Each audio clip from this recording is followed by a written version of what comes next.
किसी देश का एक राजा बहुत दिनों से एक दुस्साध्य बीमारी भोग रहा था। बहुत से वैद्यों को दिखाकर भी कोई अच्छा परिणाम निकला नहीं। इसके बाद राजा प्राणों की आशा छोड़ करके दिन बिताने लगा कि अब जैसे तैसे दिन बिताए जाएं। ऐसे समय उसके महल में एक महात्मा आए। राजा ने बड़ी अच्छी तरह से संत भगवान की सेवा करी। संत भगवान भी राजा की सेवा से अत्यंत प्रसन्न हुए। अब जाने का समय आया। राजा से विदा मांगी और कहा कि हम तुम्हारी सेवा से बड़े प्रसन्न हैं, आप जो चाहो मांग लो। अत्यंत हम तृप्त हुए आपकी सेवा से, बोलिए आपको क्या चाहिए। तो राजा ने कहा कि देखिए संत भगवान, जागतिक वस्तु, जागतिक चीजों की तो कोई कमी नहीं है, किसी भी विषय भूख की कोई कमी नहीं है, राजमहल है, लेकिन एक रोग मेरे को बहुत दिन से हो रहा है, उससे मैं बड़ा कष्ट पा रहा हूं। क्या आप मुझे इस बीमारी से छुटकारा दिला सकते हैं?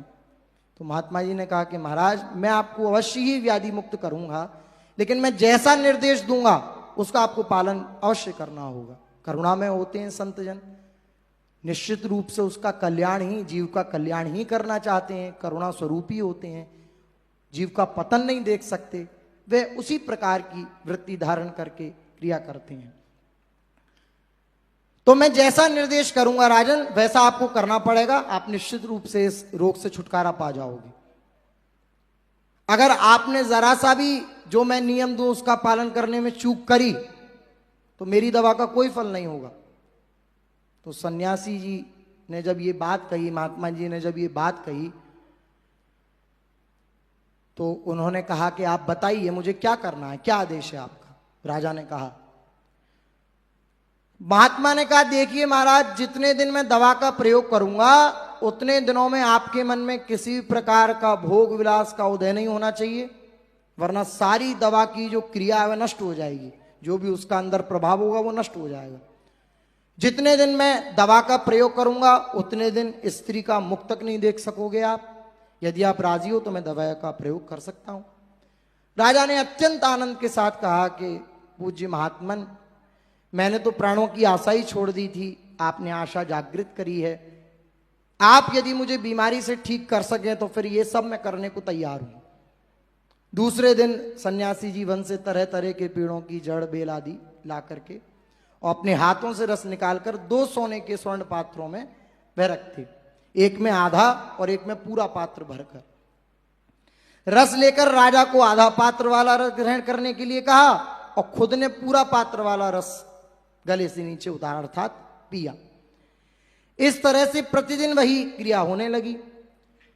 महीने भर में उस दवा का सेवन करने से राजा संपूर्ण स्वस्थ महसूस होने लगे। पहले की अपेक्षा अपने को और अधिक स्वस्थ मानने लगे, सबल मानने लगे। इसके बाद राजा निश्चिंत हो गए, चिंता गई, निश्चिंत हुए तो वे संपूर्ण स्वस्थ होने के कारण दवा का प्रयोग बंद तो नहीं किए, लेकिन उनके हृदय में काम वृत्ति जागृत होने लगी।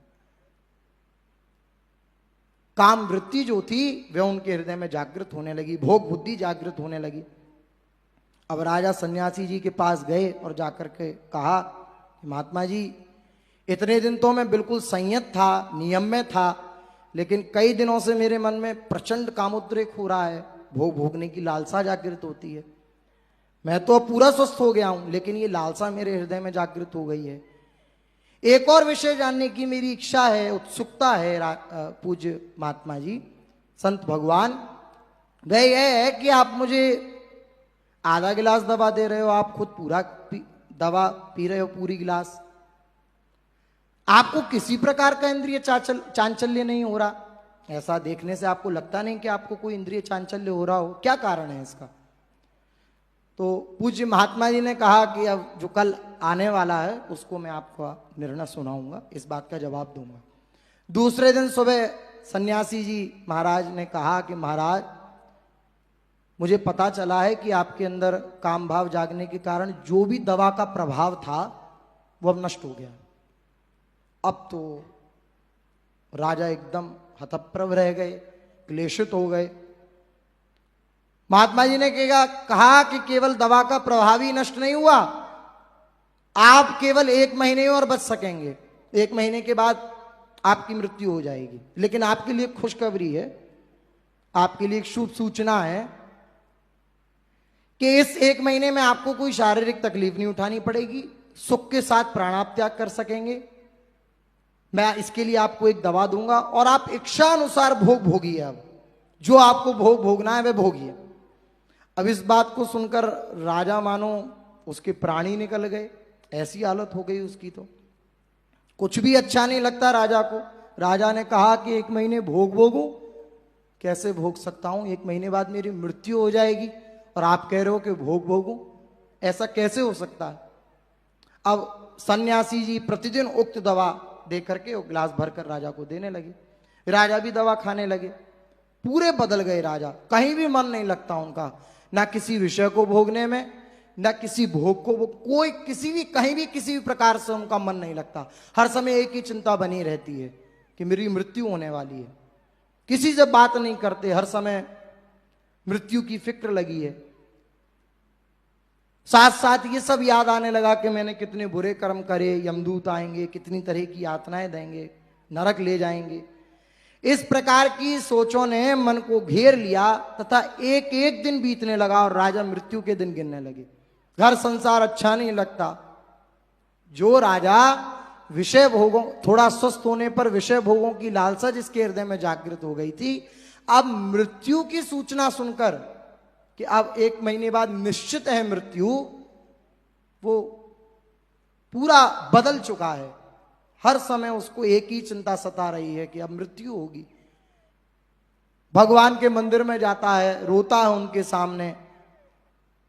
जो ही 1 महीना पूरा हुआ, उसी दिन पूज्य महात्मा निकट आकर के कहने लगे, महाराज कैसे हैं आप। तो महाराज ने अत्यंत करुण भाव से कहा, महात्मा जी केवल मात्र शरीर ही है, प्राण नहीं है। कहना उचित नहीं है कि प्राण हो मेरे जीवन, मेरे शरीर में।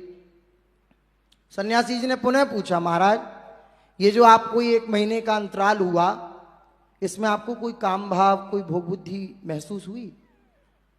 तो महाराज ने कहा कि आप भी क्या बात करते हैं महात्मा जी, 2 दिन बाद जिसकी मृत्यु होने वाली हो उसके मन में किसी प्रकार की भोग बुद्धि आ सकती है क्या।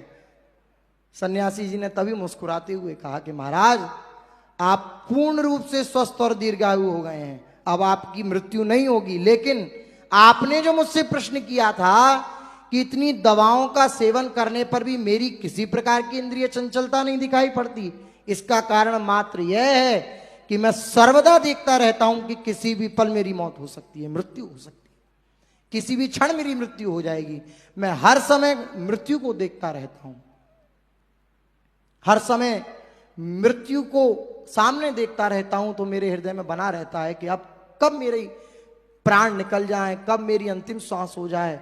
इसलिए कहीं भी मेरा आकर्षण नहीं होता, कहीं भी मेरी भोग बुद्धि नहीं होती और मैं हमेशा प्रभु के चिंतन में मस्त रहता हूं। मृत्यु जीवन का अवश्यम भावी परिणाम है। इस बोध के मेरे अंदर दृढ़ होने के कारण सांसारिक जितनी वस्तुएं हैं मुझे आकर्षित नहीं कर सकती। आपने स्वस्थ होकर ही सोच लिया, मौत का डर आपके हृदय से समाप्त हो गया, इसी कारण आपके हृदय में भोग वासना को उदय हुआ। महाराज यह संसार अनित्य है, यह शरीर अनित्य है, इसलिए इस मिथ्या तथा अनित्य वस्तु के मोह में ऐसे दुर्लभ मनुष्य जन्म की अवहेलना मत कीजिए, नष्ट मत करिए। जो इस मनुष्य जन्म की अवहेलना करता है वह आत्मघाती है। महाराज मनुष्य का प्रत्येक पल, प्रत्येक श्वास कितनी कीमती है, ये कहकर समझाने वाली बात नहीं है। बहुत कीमती श्वास है कि इस क्षण मृत्यु हो जाए, इसलिए हर समय प्रभु का स्मरण बना रहे। मैं 100 वर्ष जीऊंगा ऐसा कोई निश्चित नहीं है, किसी भी पल मृत्यु हो सकती है। ऐसे दुर्लभ मानव जन्म को प्राप्त कर जागतिक सुख की आशा में समय बिताने जैसी मूर्खता और दूसरी नहीं है। लेकिन आश्चर्य है प्रभु की माया का कि दिन रात अपने लोग श्रवण करते हैं, लेकिन उसका चिंतन न होने के कारण वह हृदयंगम नहीं हो पाता और फिर उन्हीं भोग बुद्धि के द्वारा हम ग्रसित हो जाते हैं और उसी में लगे रहते हैं।